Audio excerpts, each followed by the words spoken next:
চুপ! আমি খবর হই না, খবর দেখি না, খবর পড়ি না, খবর তৈরি করি।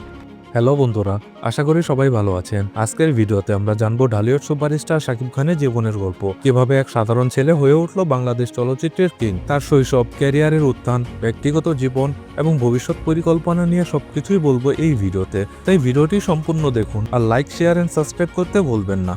শাকিব খানের আসল নাম মাসুদ রানা। তিনি জন্মগ্রহণ করেন 28 মার্চ 1979 সালের নারায়ণগঞ্জ জেলায়। ছোটবেলায় থেকে তিনি খুব মেধাবী এবং পড়াশোনায় বেশ ভালো করতেন। তার পরিবার চেয়েছিলেন তিনি একজন ইঞ্জিনিয়ার বা ডাক্তার হবেন, কিন্তু ভাগ্য তাকে নিয়ে গেল সম্পূর্ণ এক অন্য জগতে। শাকিব খান 1999 সালে চলচ্চিত্রে পা রাখেন অনন্ত ভালোবাসা সিনেমার মাধ্যমে। প্রথম দিকে কিছুটা সংগ্রামের মুখোমুখি হলেও তার প্রতিভা, কঠোর পরিশ্রম ও অসাধারণ অভিনয় দক্ষতা তাকে দ্রুত দর্শকদের মন জয় করতে সাহায্য করে। ধীরে ধীরে তিনি হয়ে ওঠেন বাংলা সিনেমার একমাত্র কিং খান। 2000 দশক থেকে শুরু করে আজ পর্যন্ত শাকিব খান অসংখ্য সুপারহিট সিনেমা উপহার দিয়েছেন, যার মধ্যে রয়েছে প্রিয়তমা, নবাব, শিকারী, সত্তা, পূর্ণদৈর্ঘ্য প্রেম কাহিনী, আর এবারের ঈদে মুক্তি পেয়েছে বরবাদ সিনেমা। বরবাদ সিনেমা নিয়ে এই ভিডিওতে কিছু বলতে চাচ্ছি না। আপনারা চাইলে আমি বরবাদ নিয়ে একটি পুরো ভিডিও তৈরি করতে পারি। তার জন্য আপনারা কমেন্টে বরবাদ লিখে জানাবেন, তাহলে আমি বুঝতে পারবো আপনারা বরবাদ নিয়ে ভিডিও চাচ্ছেন। এখন চলুন মূল ভিডিওতে প্রবেশ করা যাক।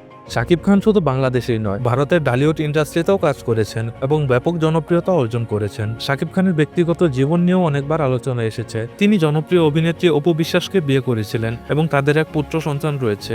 পরবর্তীতে তাদের সম্পর্ক নিয়ে অনেক আলোচনা হয়েছে। বর্তমানে শাকিব খান তার ক্যারিয়ারে আরো বেশি মনোযোগী হয়ে কাজ করতে যাচ্ছেন। শাকিব খান বর্তমানে নতুন সিনেমা ও প্রযোজনার দিকেও নজর দিচ্ছেন। তিনি চান বাংলা সিনেমাকে আন্তর্জাতিক মানের করে তুলতে। এটাই ছিল আজকের ভিডিও। আপনি যদি শাকিব খানের ফ্যান হয়ে থাকেন তাহলে ভিডিওতে লাইক দিয়ে বন্ধুদের সাথে শেয়ার করুন আর অবশ্যই সাবস্ক্রাইব করতে ভুলবেন না। শাকিব খান সম্পর্কে আপনার প্রিয় সিনেমা কোনটি নিচে কমেন্টে লিখে জানান। দেখা হবে পরের ভিডিওতে। ততক্ষণ পর্যন্ত সুস্থ থাকুন, ভালো থাকুন।